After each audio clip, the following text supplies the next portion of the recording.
Hello friends, welcome to MH education lab. So আজকে আমি তোমাদের জন্য নিয়ে এসেছি আমাদের ইন্ডিয়ান ইকোনমির একটা ইম্পর্টেন্ট চ্যাপ্টার, যেটা হচ্ছে ন্যাশনাল ইনকাম। তার উপরে টোটাল 40টা কোশ্চেন অ্যান্সার আমি আজকে তোমাদের সঙ্গে আলোচনা করব। ঠিক আছে, তো কথা না বাড়িয়ে আজকে ক্লাসটা শুরু করা যাক।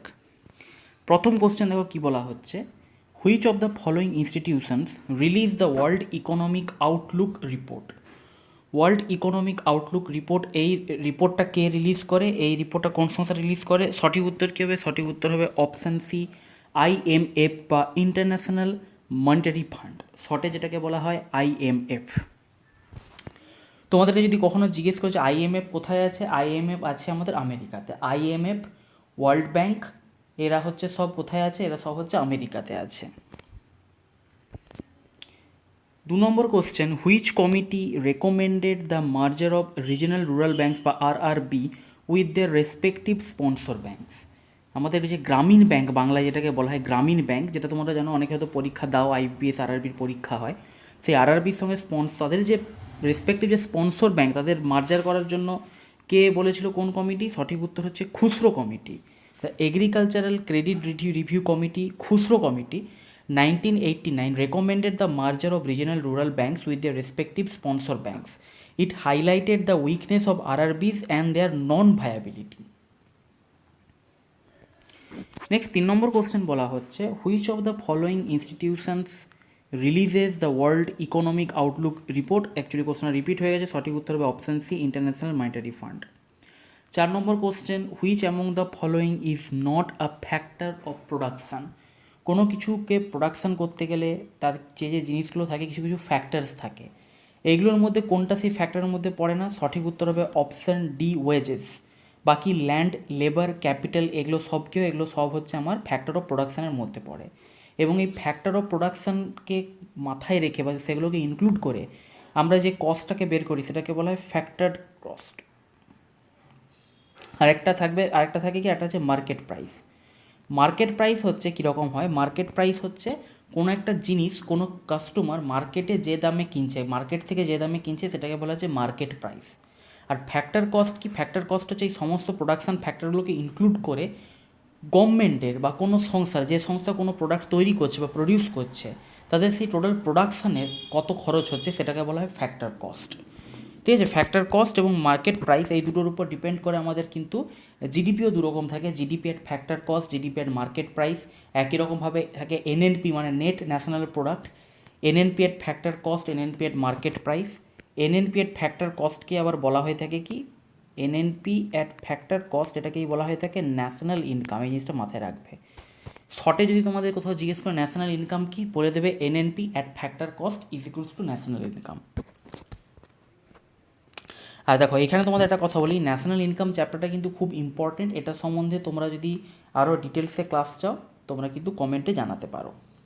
নেক্সট 5 নম্বর কোশ্চেন হচ্ছে, which of the following is not a method to calculate gross domestic product, GDP.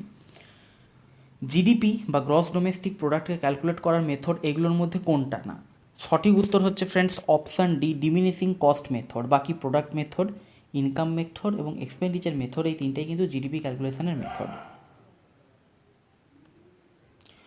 Next 6 number question বলা হচ্ছে, the total amount of income from economic activities across the country in a year is called.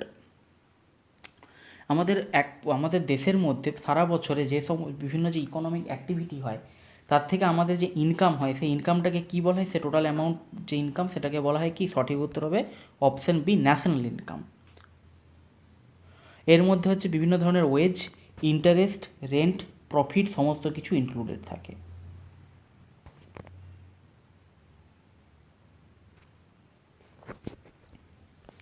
Next 7 number question, which of the following statement is correct.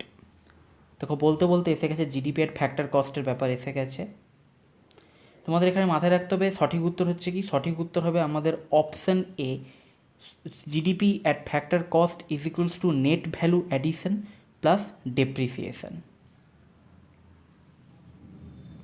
GDP at factor cost is a sum of net value addition by all producers within the country। মানে GDP বা gross domestic product কী বলতো, আমার দেশের বাউন্ডারির মধ্যে সেটা দেশি company হোক বিদেশি কোম্পানি হোক, টোটাল যে প্রোডাকশান করছে বা যে সার্ভিস প্রোভাইড করছে সেই সমস্ত জিনিসটাকে কী হয়, সেই সমস্ত জিনিসটার সামেশানকে বলা হয় জিডিপি বা গ্রস ডোমেস্টিক প্রোডাক্ট। ঠিক আছে, জিডিপি বলা হয়ে থাকে।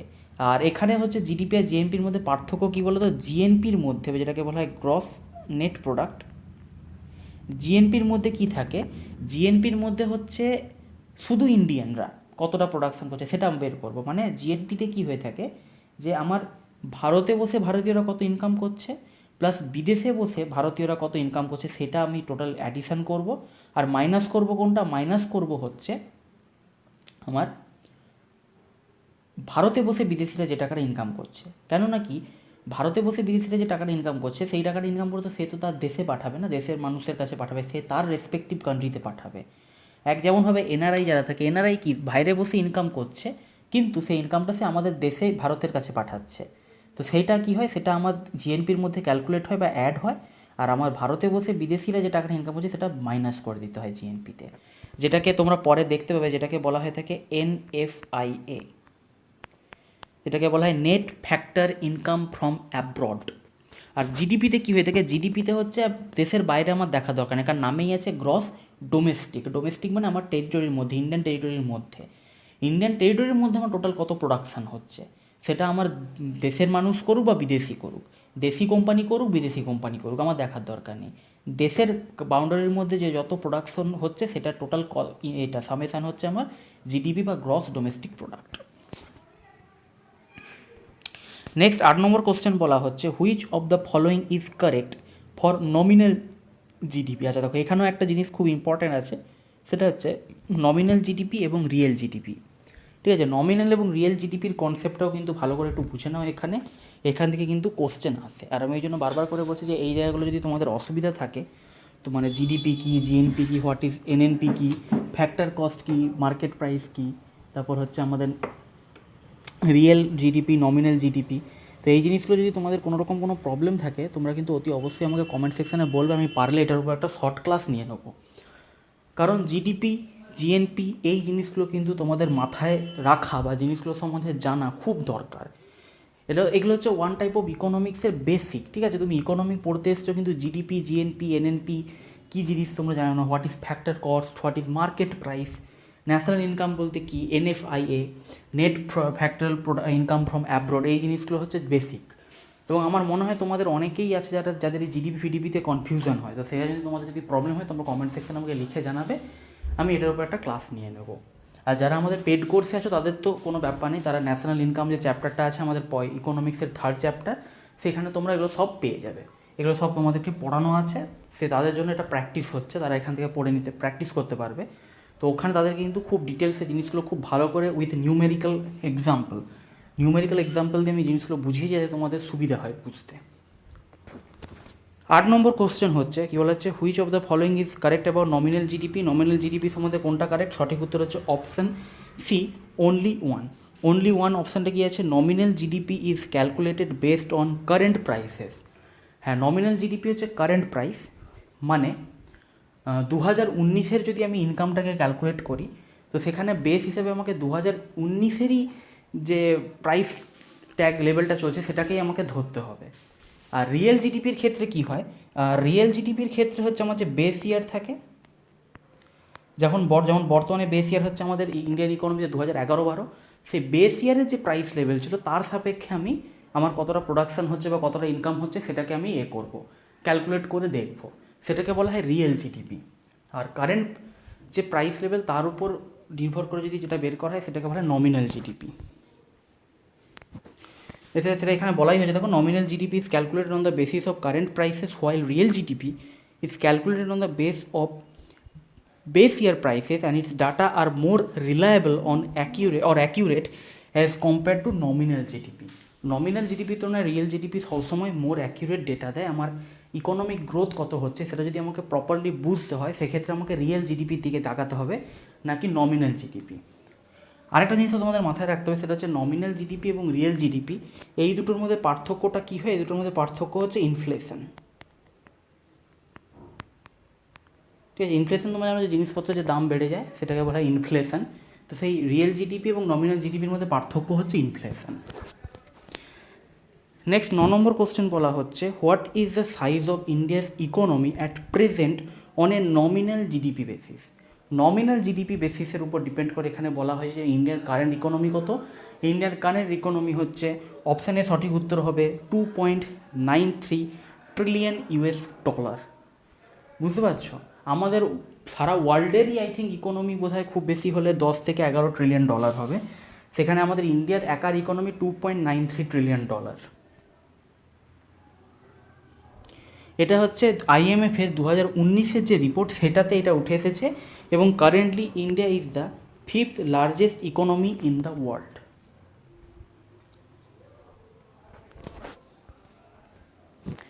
10 নম্বর কোশ্চেন হচ্ছে which sector contributes the most income to India's economy. সঠিক উত্তর হচ্ছে option C, tertiary sector. Tertiary সেক্টরের মধ্যে কী কী পড়ে? Service sector, real estate, hotel, restaurant, telecommunication etcetera. Currently the service sector contributes 53.66% to Indian economy.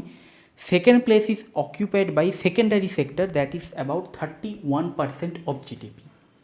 তো সব থেকে বেশি আছে টার্সিয়ারি সেক্টর থেকে, তারপরে আছে সেকেন্ডারি সেক্টর থেকে।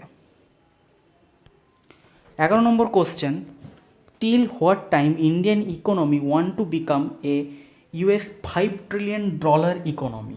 এখন 2.93 মানে প্রায় $3 ট্রিলিয়ন চলে গেছে।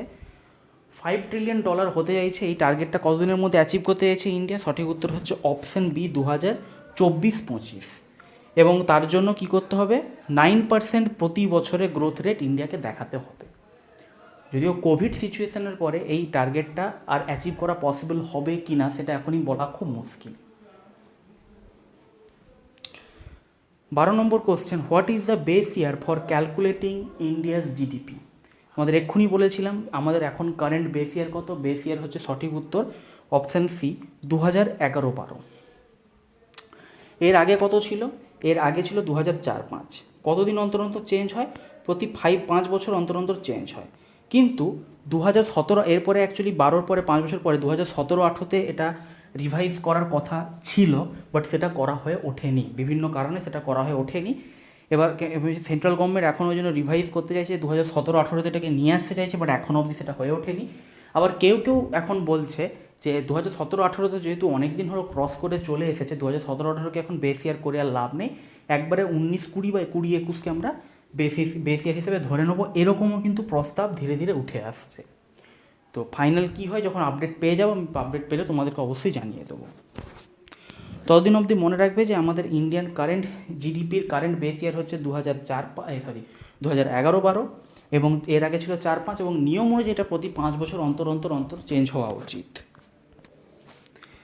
Next 13 number question who release the data of national income in India. আমাদের ন্যাশনাল ইনকাম টোটাল কত, সেই ডেটাটা প্রকাশ করে কে? ডেটা শুধু প্রকাশ করা নয়, এরা মেনলি ক্যালকুলেশনও করে এরা, সেটা হচ্ছে সঠিক উত্তর option B, central statistics office. কি? Central statistics office, CSO, which comes under the ministry of statistics and programme implementation, MoSPI.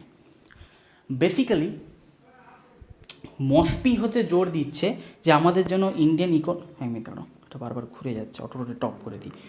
MoSPI বেশি জোর দিচ্ছে যেন আমরা কারেন্ট বেস ইয়ারটাকে রিভিশন করি, সেন্ট্রাল গভর্নমেন্টের মধ্যে মসপি এটা বেশি জোর দিচ্ছে। Next 14 number question the value of which work is added in the calculation of GDP.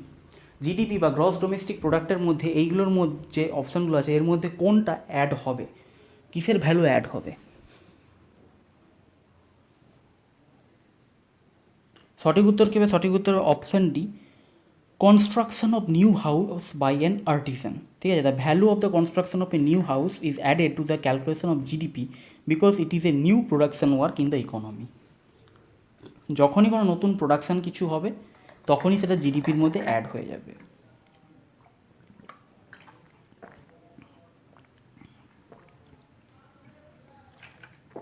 বাকি দেখো, হাউসওয়াইফরা যে কাজ করছে ঘরের, সেটাতে কোনো নতুন কিছু প্রোডাকশান হচ্ছে না।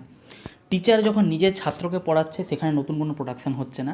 এখানে যদি এমনি বলতো টিচার স্কুলে গিয়ে পড়াচ্ছে সেখানে কিছু নতুন এডুকেশনাল প্রোডাকশান আমরা পাচ্ছি, স্টুডেন্ট এডুকেটেড হয়ে বেরোচ্ছে, সেটা জিডিপিতে কন্ট্রিবিউট করতো, কিন্তু নিজের ছেলেকে পড়াচ্ছে তাই সেটা অ্যাড হচ্ছে না। And the value of resale of old share, আগের একটা শেয়ার ছিল সেটাকে নতুন করে রিসেল করা হচ্ছে, নতুন প্রোডাক্ট কিছু বেরিয়ে আসছে না। জিডিপিতে আমার ভ্যালুটা অতটা ম্যাটার করে না, আমাকে প্রোডাক্ট দেখতে হবে, কারণ নাম হচ্ছে গ্রস ডোমেস্টিক প্রোডাক্ট। আমি কত বেশি ইউনিট প্রোডাকশান করছি, আমার প্রোডাকশান কত বাড়ছে, সেটার উপর আমার জিডিপি ডিপেন্ড করবে। Next 15 number question, what is the aggregate of gross balances of primary income of all residents resident institutional unit known as? সঠিক উত্তর কী হবে? সঠিক উত্তর হবে option B, gross national product বা GNP. Gross national product gross national income. Option B নয়, এটা অপশান সি হবে, gross national income. Option two ভুল আছে। Gross national income is the aggregate value of the gross balance of the primary income of all resident institutional unit.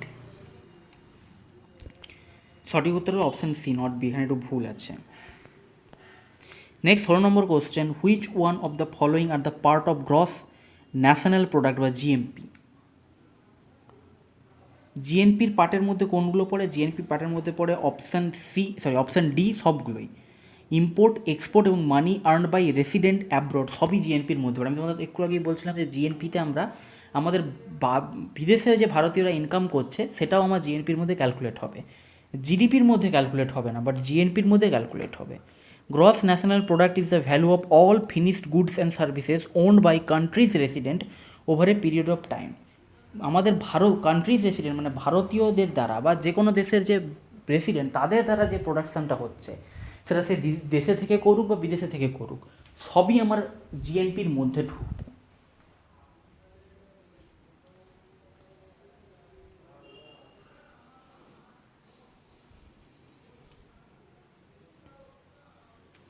আর দেখো GNP সমান কী বলা আছে? GDP plus NR বা NRI যা বলবে, এনআরআই এ মানে তোমার হচ্ছে এনএফআই এ, এনআর বা এনএফআই এ সেম জিনিস। এনআর বা এনএফআই এ কী বলা আছে? Net receipts from abroad or inflows from abroad. Net receipts from abroad or inflows from abroad মানে বিদেশ থেকে যে পরিমাণ টাকা আসছে, কোথা থেকে আসছে? বিদেশে যে ভারতীয়রা আছে তারা ইনকাম করছে, মাইনাস এনপি। এনপি মানে হচ্ছে net payment outflow two foreign asset. মানে কি? মানে হচ্ছে আমার এখান থেকে ফরেনে যেটা আউটফ্লো হয়ে যাচ্ছে, ফরেনে যে টাকাটা চলে যাচ্ছে, কাদের দ্বারা চলে যাচ্ছে? আমাদের ভারতে বসে যে সমস্ত বিদেশিরা টাকা ইনকাম করছে তারা তাদের দেশে পাঠাচ্ছে, তাহলে সেটা কী হচ্ছে? আউটফ্লো হয়ে যাচ্ছে। তাহলে ইনফ্লো মাইনাস আউটফ্লো করে আমি যেটা পাচ্ছি জিডিপির সঙ্গে সেইটা যোগ করলে আমি পেয়ে যাবো কি? GNP. Next 17 number question, what causes the depreciation of a good? Depreciation মানে কি? ডেপ্রিসিয়েশন মানে হচ্ছে মূল্য যে কোনো একটা জিনিসের সময়ের সঙ্গে সঙ্গে কমে যায় সেটাকে বলে ডেপ্রিসিয়েশন। এর সঠিক উত্তর, এটার অপশান কী হবে? এটা হচ্ছে option B, physical wear and tear. Depreciation of a good is a reduction in the value of an asset over time due in particular to wear and tear. It is a method of valuation. মানে যে কোনো জিনিস কী হয়, সময়ের সঙ্গে কী হয়, তার value কমতে থাকে। তুমি আজকে একটা ফোন 10,000 টাকা দিয়ে কিনলে, 5 বছর পরে সেটার ভ্যালু কি 10,000 টাকা থাকবে? বিক্রি করবে মার্কেটে গিয়ে 2,000 টাকাও কেউ দেবে না। তো সেই রকম হচ্ছে ব্যাপার, যে এটাকে বলা যায় ডেপ্রিসিয়েশন, আমার মূল্য কমে যেতে থাকে। 18 number question, what is the difference between the gross value added and net value added? Gross value added বা যেটাকে বলা হয় জিভিএ এবং নেট ভ্যালু অ্যাডেড বা যেটাকে বলা হয় এনভিএ, এই দুটোর মধ্যে পার্থক্যটাকে কী বলা হয়? এই দুটোর মধ্যে পার্থক্যটাকে বলা হয় অপশান বি, সঠিক উত্তর হয়ে যাবে ডেপ্রিসিয়েশন। আর জিভিএ জিনিসটা কি? GVA is nothing but GDP plus subsidies, মানে যে সরকার যে ভর্তুকি দেয়, minus direct taxes and sale taxes. কি? ডাইরেক্ট সেলস মানে কি? ডাইরেক্ট ট্যাক্স এবং সেলস ট্যাক্স। ডাইরেক্ট ট্যাক্স কি? ডাইরেক্ট ট্যাক্স মানে হচ্ছে যে ট্যাক্সগুলো তুমি আলাদা করে তুমি পেমেন্ট করো, যেমন তোমার ধরো ইনকাম ট্যাক্স, তোমার প্রপার্টি যদি কিছু কেনো তার জন্য ট্যাক্স দিতে হয়, ওয়েলথ ট্যাক্স। তারপরে হচ্ছে তোমার বড় বড় কর্পোরেট অফিসরা কিছু ট্যাক্স, সেটাকে বলে কর্পোরেট ট্যাক্স। তুমি কোনো জিনিস এক জায়গা থেকে ওই জায়গায় বয়ে নিয়ে গেলে তার জন্য তোমাকে ট্রান্সপোর্ট ট্যাক্স দিতে হয়। এগুলো হচ্ছে কি? এগুলো হচ্ছে ডাইরেক্ট ট্যাক্স। আর ইনডাইরেক্ট ট্যাক্স কী হয়? ইনডাইরেক্ট ট্যাক্স হচ্ছে কি? ইনডাইরেক্ট ট্যাক্স যেগুলো অলরেডি আমার মানে কি বলো ইনক্লুড হয়ে আসে, মানে আমি যখন কোনো একটা জিনিসকে পারচেস করি আমার অলরেডি ইনডাইরেক্ট ট্যাক্সটা ইনক্লুড হয়ে আসে, আমি পারচেস করার সময় অটোমেটিক্যালি আমাকে দিতে হয়। For example GST.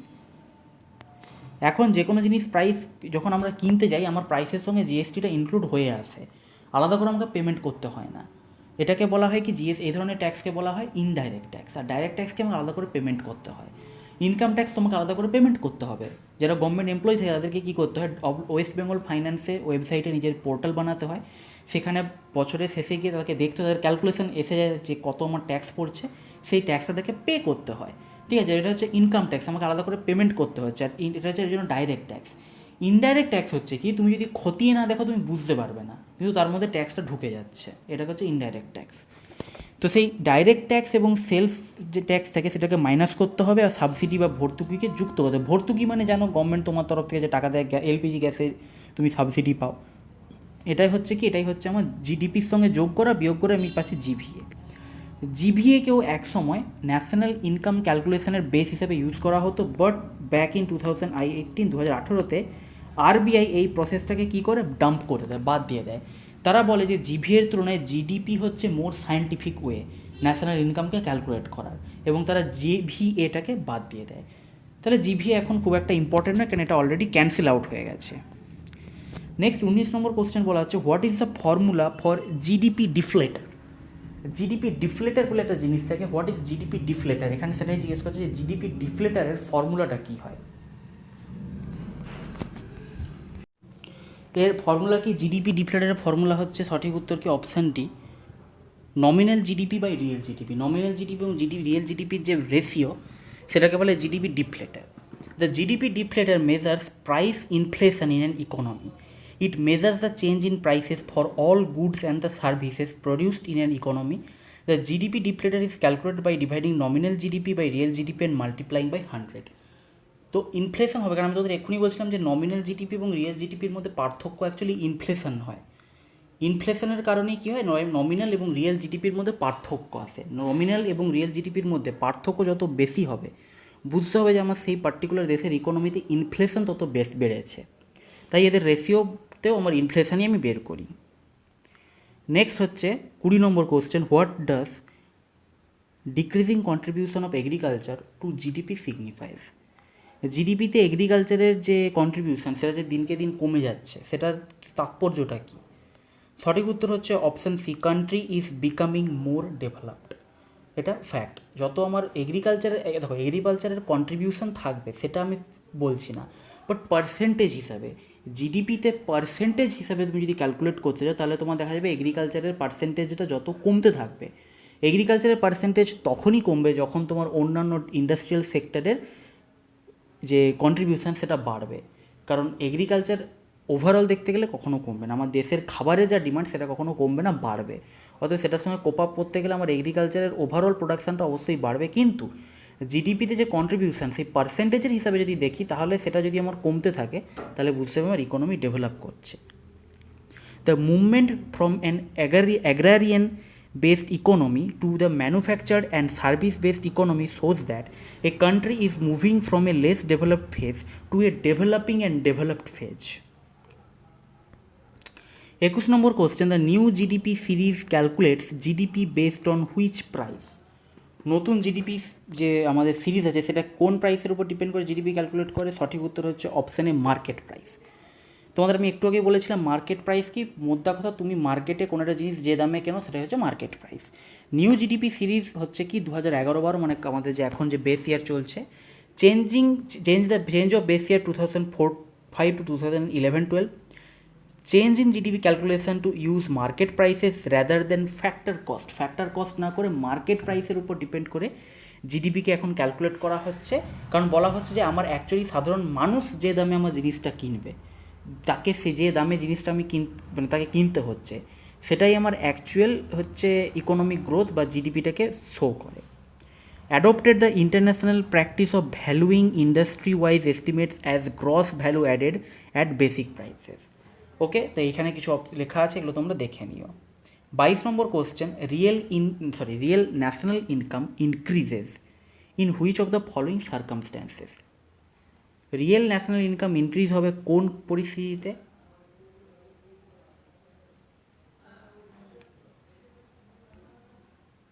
সঠিক উত্তর হচ্ছে option D, when the production of goods and service increases.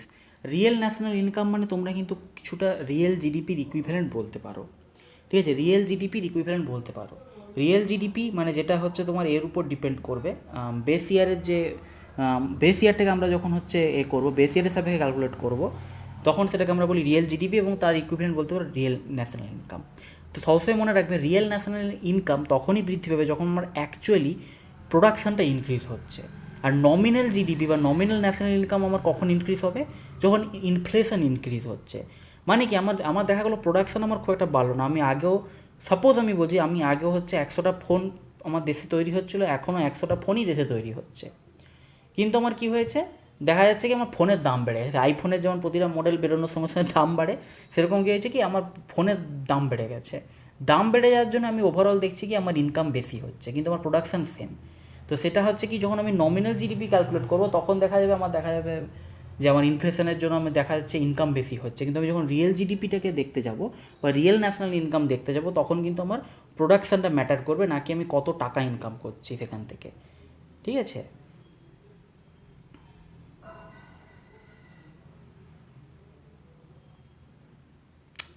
আরও হচ্ছে তোমার খুব মানে কি বলবো, খুব একটা সহজ ইনকাম এক্সাম্পল তোমরা যদি বলো, সেটা হচ্ছে কি যে যত দিন যাচ্ছে দেখবে আমাদের যে কোনো মুভির কী হচ্ছে কালেকশান ইনক্রিজ হচ্ছে।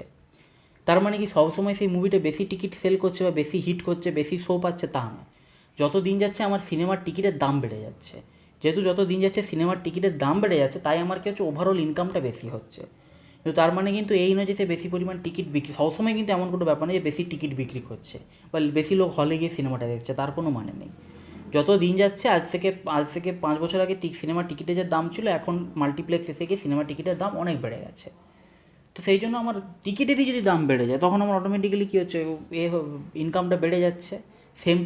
সেম সংখ্যক লোক যদি আমার দেখে সিনেমা দেখে, তো সেই রকম হচ্ছে কিছুটা ব্যাপারটা। ঠিক আছে, আজকে সাপোজ আমি বলছি আজকে 10 বছর আগে শাহরুখ খান একটা সিনেমা করছিল, সেখানে তার হয়তো 5,000 টিকিট বিক্রি হচ্ছে। আজ 10 বছর পরে শাহরুখ খান অবভিয়াসলি তার মানে আজকে 10 বছর পরে যদি দেখা যায় যে শাহরুখ খান একটা সিনেমা রিলিজ করছে, সেখানেও দেখা যাচ্ছে তার কি হচ্ছে 5,000 টিকিটই বিক্রি হচ্ছে। কিন্তু আগে দেখা যাচ্ছিল যেখানে আমার একটা টিকিটের দাম ছিল মাত্র 10 টাকা, সেখান থেকে সে 50,000 টাকা সিনেমাটা ইনকাম করছিল। এখন আজকে 10 বছর পরে সেই টিকিটের দামটা বেড়ে গেছে, সাপোজ হয়ে গেছে হয়তো 20 টাকা। তাহলে সেখানে কি সেম পরিমাণ টিকিট বিক্রি করো সে কী করছে 1 লাখ ইনকাম করছে। তাহলে ওভারঅল আমি যদি দেখতে যাই দেখা যাবে কি যে শাহরুখ খানের সিনেমার ইনকাম বেড়েছে। কিন্তু আমি যদি বলি যে আরে শাহরুখ খান আজকে 10 বছর আগেও যে সিনেমা করতো সেখানেও 5,000টা টিকিট বিক্রি হচ্ছে, আজকে 10 বছর পরে যে সিনেমা করছে সেখানেও 5,000ই টিকিট বিক্রি হচ্ছে। তাহলে আমি কি বলতে পারি যে শাহরুখ খান তার কেরিয়ারে অতটা গ্রো করতে পারেনি, সে আগে যেরকম হিট ছিল এখনও সেরকমই পপুলার আছে, কারণ নাম্বার অফ টিকিট আমার একই আছে। তো কিছুটা এইরকমভাবে তোমরা এক্সাম্পল দিয়ে বলতে পারো। হ্যাঁ, এখানে এইগুলো মানে এখানে একটা আইডিয়াল সিচুয়েশান ধরে না, আবার কেউ বলে স্যার এখন ওটিটি প্ল্যাটফর্ম এসে গেছে, এখন ইন্টারনেটের যুগ এসে গেছে, সিনেমার লোকে হলে গিয়ে দেখে না, ওগুলো বাদ দাও, আমি একটা আইডিয়াল কন্ডিশন তোমাদের এক্সাম্পল দিয়ে বোঝানোর জন্য বলছি। ঠিক আছে? তো এরকমই হচ্ছে ব্যাপার যে রিয়েল ন্যাশনাল ইনকাম এবং নমিনাল ন্যাশনাল ইনকামের ব্যাপারটা কিছুটা এরকমই হয়। এখানে দেখো বলা আছে as the calculation of national income is the total value of all goods and services in an economy, the real increase happen when the output production increase.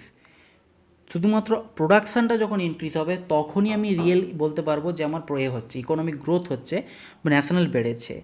The rate change won't effect because while calculating real national income we take into account the prices of base year, so even the inflation effect is also remove. আমি এখানে সবসময় কী করবো যে base ইয়ারের সাপেক্ষে আমি দেখবো base ইয়ারের যে মানে ওখানে যখন ইনকামটা মানে অ্যাকচুয়ালি কী হয় যখন রিয়েল ন্যাশনাল ইনকামটা ক্যালকুলেট করা হয় তখন কী হয় সবসময় আমার যে নাম্বার অফ ইউনিট প্রোডাকশান হচ্ছে, নাম্বার অফ ইউনিট যেটা আমার প্রোডাকশান হচ্ছে সেটাকে আমি কী দিয়ে মাল্টিপ্লাই করবো, আমার বেস প্রাইস মানে 2011-12 সালে কোনো একটা জিনিসের যা দাম ছিল সেই প্রাইসটা দিয়ে আমি সবসময় সেটাকে ক্যালকুলেট করব। ঠিক আছে? আমি তোমাদের এতক্ষণ ধরে যে জিনিসটা বললাম যে সাপোজ ধরো আজকে 10 বছর আগে শাহরুখ খান 5,000টা টিকিট বিক্রি করেছিল, তখন তার দাম ছিল 10 টাকা করে একটা টিকিটের দাম। এবার আমি যখন হচ্ছে তার রিয়েল এটা বের করতে চাইবো, রিয়েল ইনকামটা বের করতে চাইবো, তখন আমি কি দেখবো যে আমার কতগুলো সে টিকিট বিক্রি করেছে। আমি সাপোজ বললাম এক্স পরিমাণ টিকিট বিক্রি করেছে এবং সেটাকে আমি কী করবো 10 দিয়েই গুণ করবো। বর্তমানে হয়তো টিকিটের দামটা আমার 20 টাকা হয়ে গেছে পার পিস, কিন্তু সেটা আমি 20 টাকা দিয়ে কখন গুণ করব, যখন আমি নমিনাল ইনকামটাকে ক্যালকুলেট করব।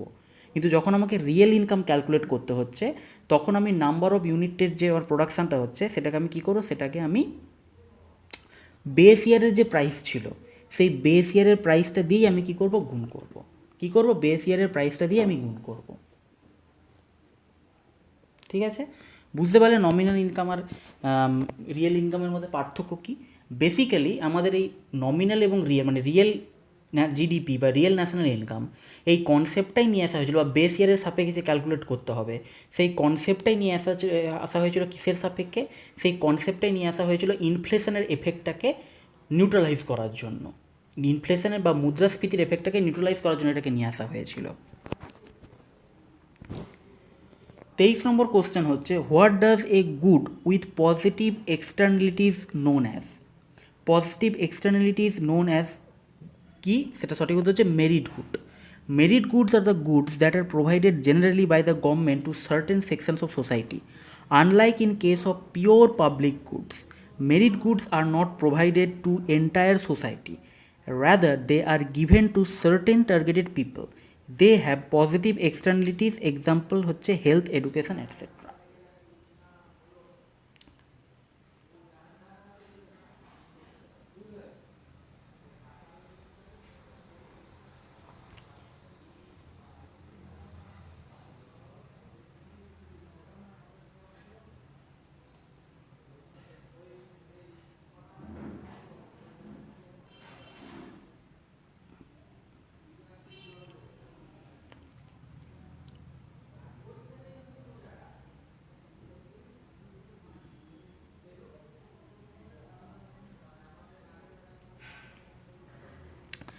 নেক্সট 24 নম্বর কোশ্চেন কি, 24 number question, the financial year in India. ইন্ডিয়াতে ফাইন্যান্সিয়াল ইয়ারটা কবে থেকে কবে ক্যালকুলেট করা হয়? সঠিক উত্তর হচ্ছে অপশান এ, এপ্রিল 1 থেকে মার্চ 31। ঠিক আছে, ব্যাংকের যে পিপিএফ এর ক্যালকুলেশন হয় না, পিপিএফ পাবলিক প্রভিডেন্ট ফান্ড, যেখানে পার ইয়ার 1.5 লাখের বেশি তোমরা টাকা ফেলতে পারো না, সেটা কি হয়, সেটার হিসাবটা হচ্ছে এপ্রিল 1 থেকে মার্চ 31। এটা হচ্ছে ফাইন্যান্সিয়াল ইয়ারের calculation. 25 number question, consider the following statements and identify the right one. এই যে স্টেটমেন্টগুলো আছে এর মধ্যে সঠিক কোনটা সেটা তোমাকে বেছে বার করতে হবে। Consider the following statements and identify the right ones.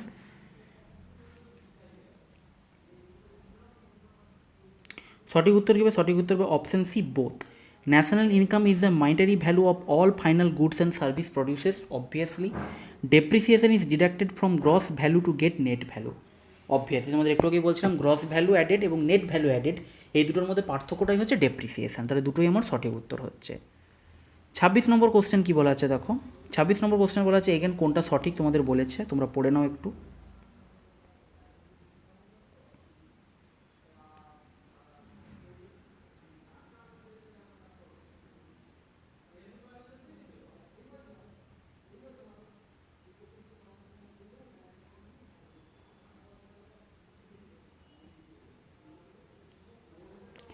সঠিক উত্তর হবে অপশান এ। অপশান এ হচ্ছে মানে while calculating GDP, income generated by foreigners in a country is taken into consideration, যেটা তোমাদের বারবার করে বলছিলাম জিডিপি আর জিএনপির মধ্যে পার্থক্য। 27 number question, net value of GDP after deducting depreciation from GDP is. সঠিক উত্তর কী হবে? এটা হবে option B, NDP, net domestic product.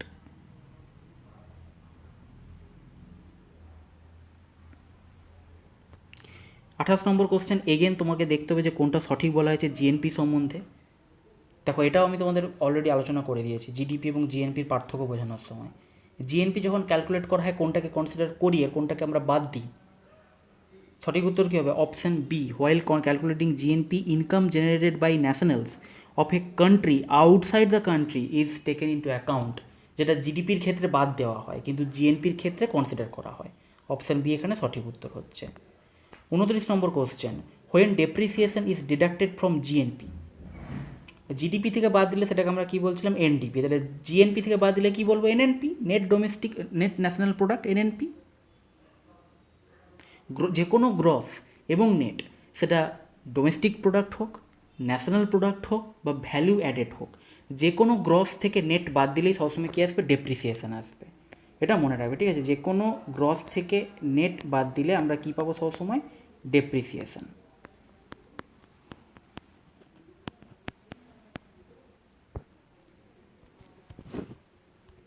এটা বললাম তো, হ্যাঁ। 30 number question, the value of NNP at consumer point is. Consumer point is nothing but factor, sorry market price. Consumer point মানে মার্কেট প্রাইস, মানে কনজিউমারের পয়েন্ট অফ ভিউ থেকে। কনজিউমারের point of view কী হবে, কনজিউমারকে যে টাকায় কিনতে হবে, কনজিউমারকে যে টাকায় কিনতে হবে সেটা কী হবে, সেটা হবে মার্কেট প্রাইস। সঠিক উত্তর হবে option B, NNP at market price. 31 নম্বর question, the value of national income adjusted for inflation is called. National income যেটাকে ইনফ্লেশনের সাপেক্ষে অ্যাডজাস্ট করে না করা হয় সেটাকে কী বলা হয়, সেটাকে বলা হয় option D, real national income. ইনফ্লেশনের সাপেক্ষে অ্যাডজাস্ট করা বা ইনফ্লেশনের এফেক্টকে নিউট্রালাইজ করলে সেটা সবসময় কী হবে, real national income or real GDP. আর সেটাকে কনসিডার না করলে বা নিউট্রালাইজ না করলে আসবে নমিনাল রিয়েল ইনকাম বা nominal GDP. 32 number question, again দেখো এখানে একটা কোশ্চেন আইডেন্টিফাই করতে দিয়েছে কোশ্চেন, কোনটা সঠিক হবে।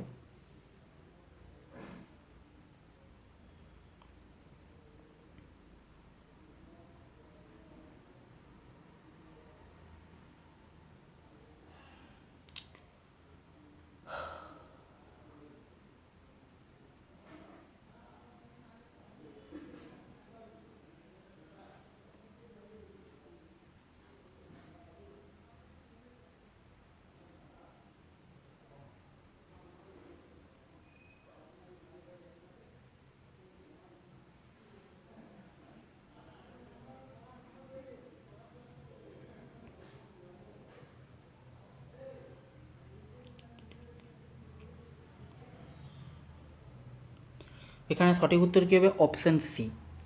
কী হবে, অপশান সি মানে হচ্ছে both. Personal income refers to the income of individual of a country, সঠিক। Income at their disposal after paying direct taxes is called disposable income, এটাও সঠিক। ডাইরেক্ট ট্যাক্স মানে ইনকাম ট্যাক্স, ওয়েলথ ট্যাক্স, এইগুলো। 33 number question, which of the following is added to national income while calculating personal income. Personal income calculate করার সময় national ইনকামে কী add করা হয়, সঠিক উত্তর হবে কি, option A, transfer payments to individuals. Personal income refers to the income of individuals of a country, while transfer payments are added, the other three are subtracted. বাকি যে social security contribution, corporate tax এবং undistributed profit, এটাকে কী করা হয়, বাদ দিতে হয়। ট্রান্সফারে পেমেন্টস অফ ইন্ডিভিজুয়ালস এটাকে অ্যাড করতে হয়। 34 number question, consider the following statement and identify the right one.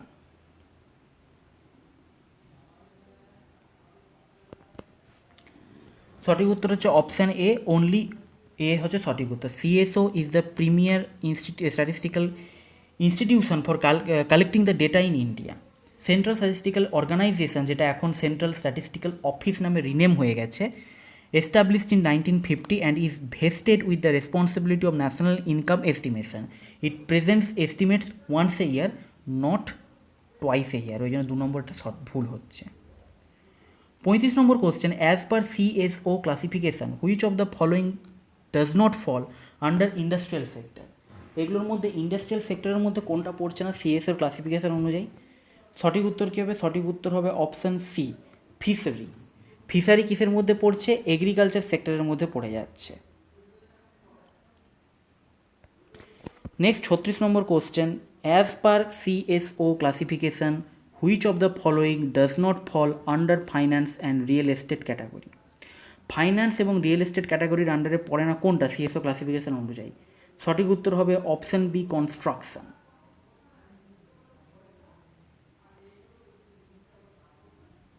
এটা হচ্ছে ইন্ডাস্ট্রিয়াল সেক্টরের আন্ডারে পড়ে। 37 number question, as per CSO classification which of the following does not fall under industrial sector. Industrial সেক্টরের মধ্যে কোনটা পড়ে না? সঠিক উত্তর option C, transport and communication. এটা হচ্ছে কিসের আন্ডারে পড়ে? ট্রান্সপোর্ট, কমিউনিকেশন অ্যান্ড ট্রেড ক্যাটাগরির আন্ডারে পড়ে, নাকি ইন্ডাস্ট্রিয়াল সেক্টরের আন্ডারে পড়ে। কোশ্চেন নাম্বার 38 এগেন, আচ্ছা, এনআই মানে ন্যাশনাল ইনকাম, পিসিআই মানে পার্সোনাল কালেক্টেবল ইনকাম। সঠিক উত্তর হচ্ছে option C, both. The data for NI and PCI are collected at current prices and they are deflated using the deflated index to get value at constant price. This is done so because the national income can increase either due to increase in production of goods and services or in prices. 39 number question, the most appropriate measure of a country's economic growth. সঠিক উত্তর কী হবে? সঠিক উত্তর হবে option C, per capita income. Per capita ইনকামই কী করে? অ্যাকচুয়াল যে গ্রোথ সেটাকে ডিনোট করে। কী করে? পার ক্যাপিটা ইনকাম যেটা আছে, অ্যাকচুয়াল যে গ্রোথ সেটাকে ডিনোট করে কে? পার ক্যাপিটা ইনকাম। কারণ মাথা পিছু ইনকাম যত বাড়বে তত বুঝতে পারবে যে আমার কী হচ্ছে, দেশের মানুষের লাইফস্টাইল কী হচ্ছে, ইনক্রিজ করছে, এবং দেশের সাধারণ মানুষের লাইফস্টাইল যত ইনক্রিজ করবে তত আমার ইকোনমিক গ্রোথ হচ্ছে আমি প্রপারলি বুঝতে পারবো। আজকের লাস্ট কোশ্চেন একটা নিউমেরিক্যাল নয়, একটা হালকা conceptual question. A firm sell shares worth ₹1000 direct to individuals, this transaction will cause. একটা ফার্ম কী করেছে? 1000 টাকার যে শেয়ার সেটা কিছু মানুষকে বিক্রি করেছে, তাতে জিএনপি বাড়বে, কমবে, ন্যাশনাল ইনকাম বাড়বে, না কী হবে?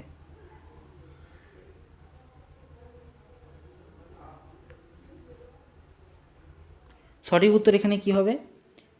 যাদের এখনও মানে যাদের কেউ যদি বলো যে আমি একটু ভেবে দেখতে চাই, ভিডিও পজ করে একটু ভেবে দেখতে পারো, তারপর অ্যান্সার করবে। সঠিক উত্তর হবে option D, no impact on gross national product. কেন? আমি বারবার করে বলেছি যে গ্রস ন্যাশনাল প্রোডাক্ট বা গ্রস ডোমেস্টিক প্রোডাক্ট এখানে আমার তখনই হবে, ইনক্রিজ হবে বা এফেক্ট পড়বে যখন অ্যাকচুয়ালি কোনো প্রোডাকশান আউটপুট হচ্ছে বা কোনো আউটপুট হিসেবে কোনো প্রোডাক্ট বেরিয়ে আসছে। একজন মানে এখানে কী হলো, আমার যে শেয়ারটা ছিল, শেয়ারের নাম্বার আমার ইনক্রিজ হয়নি, বা শেয়ার আমি নতুন কোনো শেয়ার প্রডিউস করিনি। একটা শেয়ারকে কী করা হয়েছে, একটা কোম্পানি কিছু পাবলিককে বিক্রি করে দিয়েছে, হাত বদল হয়ে গেছে। এতে আমার প্রোডাকশানের কোনো ইনক্রিজ হয়নি, তাই জিএনপি বা গ্রস ন্যাশনাল প্রোডাক্টের কোনো ইনক্রিজ হবে না, ইম্প্যাক্ট পড়বে না।